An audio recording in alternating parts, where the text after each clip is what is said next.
Hi friends, welcome back to my channel. இன்றைக்கி இந்த வீடியோவில் ரொம்பவே டேஸ்டியான வறுத்து அரைச்ச பீஃப் குழம்பு எப்படி பண்ணுறதுன்னு பார்க்கலாமா? ஃபர்ஸ்ட் பீஃபை வாஷ் பண்ணி எடுத்துக்கோங்க. அது கூடவே ஒரு 3 தக்காளி கட் பண்ணி ஆட் பண்ணிக்கலாம். கூடவே 2 பெரிய வெங்காயம் அதையும் குட்டி குட்டியாக கட் பண்ணி ஆட் பண்ணிக்கோங்க.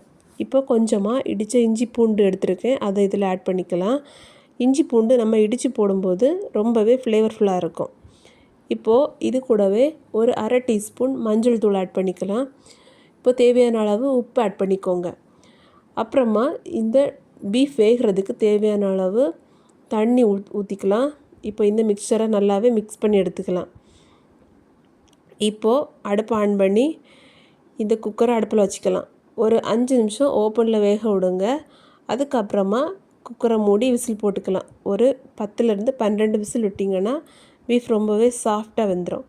இப்போது மசாலா அரைக்கிறதுக்கு கொஞ்சமாக தேங்காய், பட்டை, கிராம்பு, ஏலக்காய், சோம்பு இதை நல்லாவே கோல்டன் ப்ரௌன் கலரில் வறுத்து எடுத்துக்கலாம். இப்போ நான் இதை நல்ல கோல்டன் ப்ரௌன் கலரில் வறுத்து எடுத்துக்கிட்டேன். இப்போ நம்ம பீஃப் வெந்துட்டான்னு ஓப்பன் பண்ணி பார்த்துக்கலாம். இப்போ பீஃப் நல்லாவே குக் ஆகிடுச்சு. இப்போ நம்ம தாளிச்சிக்கலாம். தாளிக்கிறதுக்கு ஒரு மண்சட்டி அடுப்பில் வச்சுக்கோங்க. சட்டி சூடானதும் அதில் தேவையான அளவு எண்ணெய் ஆட் பண்ணிக்கோங்க. இப்போ எண்ணெய் சூடானதும் அதில் சோம்பு போட்டுக்கலாம்.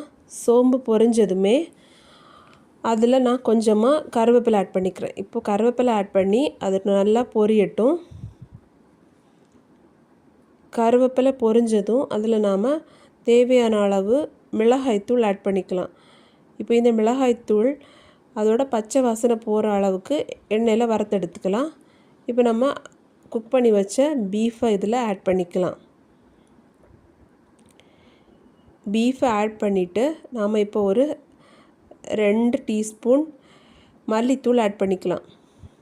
இப்போ நீங்கள் இந்த ஸ்டேஜில் உப்பெல்லாம் செக் பண்ணிக்கோங்க. உப்பு ஏதாவது தேவையாக இருந்தால் ஆட் பண்ணிக்கலாம்.